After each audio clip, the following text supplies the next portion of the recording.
जी नमस्कार, मैं Jitendra Kumar Chauhan Chauhan science classes में आपका स्वागत है। आज हम पढ़ेंगे फिजिक्स का टॉपिक।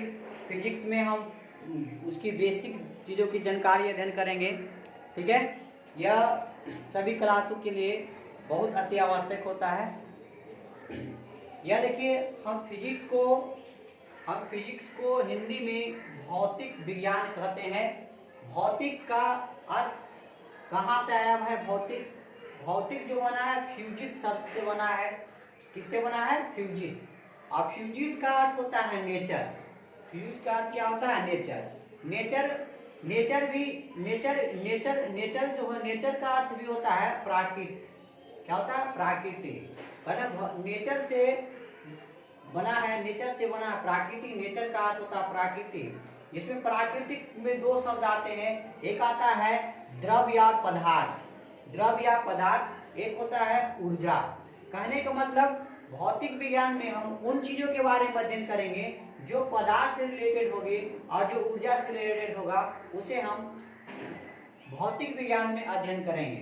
ठीक है, पदार्थ क्या होता है तो हम लोग जानते हैं। यहाँ देखिए, यह मार्कर है, तो यह भी एक क्या पदार्थ है। जैसे कि हमारे आसपास की जो भी वस्तुएं दिखाई देती है वो भी एक क्या पदार्थ है। तो पदार्थ का हम डिफिनेशन देख लेते हैं कि पदार्थ क्या है। तो कहता है दुनिया का कोई भी मैटर या दुनिया का कोई भी वस्तु जो स्थान घेरती हो। कहने का मतलब संसार के या ब्रह्मांड के वे सारी वस्तुएं जो क्या कर लेती हो? स्थान घेरती हो।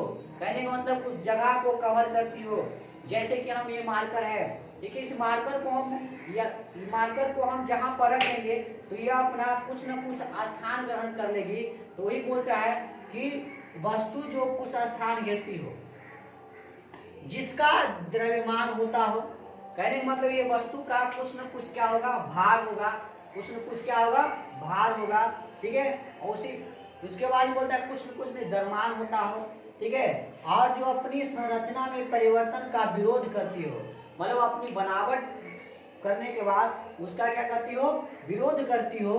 ठीक है, विरोध करती हो पदार्थ कहलाते हैं। जैसे में जल भी देखिए, जल भी एक पदार्थ है।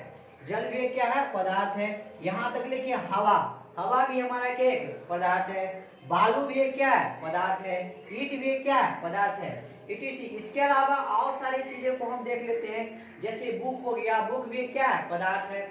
ठीक है, इसके बाद में बारिश का एक बूंद, बारिश हो रहा है, बारिश का एक बूंद भी हमारा क्या पदार्थ है। ठीक है, धुएं, कुहासे वगैरह भी हमारा क्या एक पदार्थ है। ठीक है, तो पदार्थ के बारे में समझ गए। ठीक है, अब दूसरा बात मेरा क्या है? ऊर्जा है क्या? तो कार्य करने की क्षमता को उस वस्तु का ऊर्जा कहते हैं। कहने मतलब काम करने की जो क्षमता होगी उस वस्तु को हम लोग क्या करेंगे? ऊर्जा। ठीक है, एनर्जी। जैसे हम लोग भी काम करने, हम लोग को काम करना है तो हम लोग काम करते कि हमारे शरीर को क्या मिलती है? ऊर्जा। जो भी हम खाते हैं, वह जो भी हम खा रहे हैं तो हमारे वो जो पचता है तो क्या होता है? कुछ पचता है जो कार्बोहाइड्रेट, प्रोटीन, वसा, ये सब हमारे शरीर में पचता है। लेकिन इसके अलावा जो भी हम जल, दूध वगैरह पीते हैं वो सब हमारा क्या होता है? अवशोषण हो जाता है। तो उनसे हमारी कोशिकाओं को ऊर्जा मिलता है, तब हम किसी काम को क्या करते हैं? कर पाते हैं। तो कहने का मतलब ऊर्जा क्या है? तो कार्य करने की क्षमता को ऊर्जा कहते हैं। अब दोनों में अंतर क्या है? द्रव में क्या अंतर है और ऊर्जा में क्या अंतर है? दोनों के अंतर के बारे में हम देख लेते हैं। ठीक है, दोनों में अंतर। द्रव में क्या है? स्थान घेरेगी। कहने का मतलब जिसमें जो स्पेस कवर कर लेगा। क्या करेगा? स्पेस कवर जो करेगा, जो स्पेस कवर कर रहा है वो हमारा द्रव कहलाएगा। ठीक है, दूसरा ऊर्जा मान लीजिए, ऊर्जा स्थान नहीं घेरती है। ऊर्जा में कोई स्थान नहीं घेरती है। कहने का मतलब इसमें स्पेस कवर नहीं होगा, मतलब यह स्थान नहीं घेरेगी।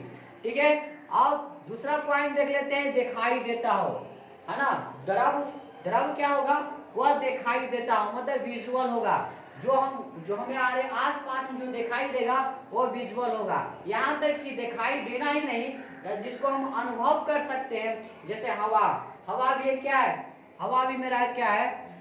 पदार्थ है, द्रव है। ठीक है, ये अनुभव कर सकते हैं। ठीक है, दिखाई देता हो। कहने का मतलब जो दिखाई दे रहा है वह भी एक क्या है, पदार्थ है। इसमें आ जाइए, कहने का मतलब इसका एक गुण अदृश्य होगा, मतलब ये दिखाई देगा तो ये क्या होगा, अदृश्य होगा। अदृश्य का मतलब क्या होता है, अनविजुअल। अनविजुअल मतलब जो हमको दिखाई नहीं देता हो, ठीक है, अनविजुअल होगा। तीसरा क्या, कहने के पदार्थ में भार होगा, वेट होगा, कुछ न कुछ इसका, जैसे कुछ न कुछ ये इसका क्या है, वेट है, ठीक है। जिस प्रकार से हम बुक को ले लीजिएगा तो बुक भी एक पदार्थ है, वो कुछ न कुछ क्या है, वेट है। जहां तक यहाँ देखिए मेरा कैप ही मेरा क्या है, कैप ही मेरा क्या है, पदार्थ है, ठीक है। कहने का मतलब जो इसमें भार होता है तो कह सकते हैं इसमें भार नहीं होता है, कहने ये वेट होगा, इसमें ये वेटलेस होगा, मतलब ये इसमें भार नहीं होगा, ठीक है।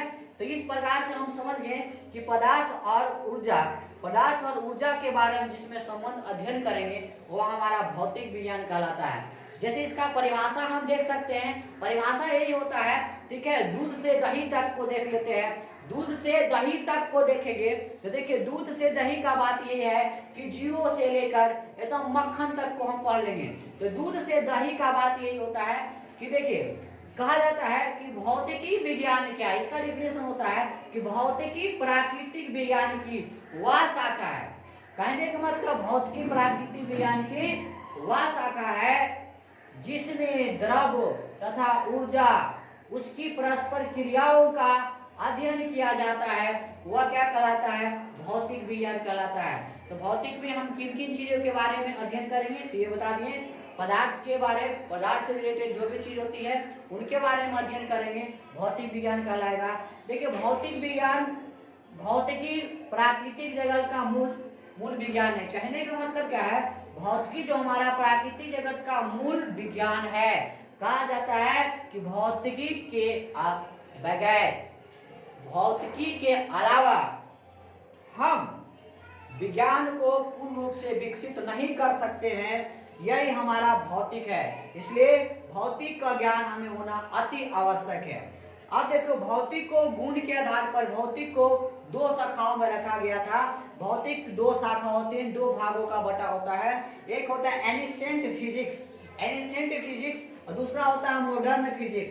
एनिसेंट फिजिक्स को बोलते हैं चिर सम्मत भौतिकी, एनिसेंट फिजिक्स को बोलते हैं चिर सम्मत भौतिकी। और चिर सम्मत भौतिकी जो होता है, चिर सम्मत भौतिकी जो होता है 1900 ईसा पूर्व चिर सम्मत का मतलब होता है पुराना, जिसमें हम पुराने भौतिकी के बारे में जिसमें पढ़ते हैं उसे चिर सम्मत भौतिकी कहते हैं। और चिर सम्मत भौतिकी का पिता क्या होता है, न्यूटन को कहते हैं, सर आइजैक न्यूटन को।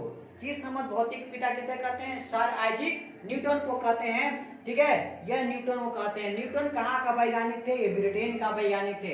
इन्होंने बहुत सारे चीजों का अध्ययन दिया है, जैसे गुरुत्वाकर्षण का नियम दिए हैं, ठीक है, गति के नियम का प्रतिपादन किया था, गति के 3 नियम दिए हैं, ठीक है। इन सभी चीजों के बारे में इसने पदार्थ के कणिका सिद्धांत का भी इन्होंने वर्णन किए थे। इसके अलावा क्या, मॉडर्न फिजिक्स को आधुनिक भौतिकी कहा जाता है। मॉडर्न फिजिक्स को क्या कहा जाता है, आधुनिक भौतिकी कहा जाता है भाई, आधुनिक भौतिकी क्या है, आधुनिक भौतिकी को हम कहते हैं, आधुनिक भौतिकी का पिता अल्बर्ट आइंस्टाइन को कहते हैं। यह एक जर्मनी का रहने वाला वैज्ञानिक थे, ठीक है। इन्होंने बाद में अमेरिका का नागरिकता प्राप्त कर लिए थे। 1900 बाद का जो फिजिक्स होता है, 1900 के बाद का जो थे, ठीक है, 1900 बाद का जो फिजिक्स होता है उसे आधुनिक, ठीक है, अल्बर्ट आइंस्टाइन को पिता कहा जाता है। 1900 बाद की फिजिक्स को आधुनिक फिजिक्स कहते हैं, आधुनिक भौतिकी कहते हैं। अब दोनों को हम बारी बारी से अध्ययन करेंगे। तो अगले पार्ट में अगर ये आपको समझ में आया होगा तो मेरे वीडियो को लाइक कीजिएगा और बेल आइकन को दबाना ना भूलिएगा और अधिक से अधिक शेयर करें, ठीक है। और इसी तरीके से दूध से दही तक आपको सिखाएंगे कि दूध से दही कैसे बनता है। आइए हम फिजिक्स में, धन्यवाद, नमस्कार।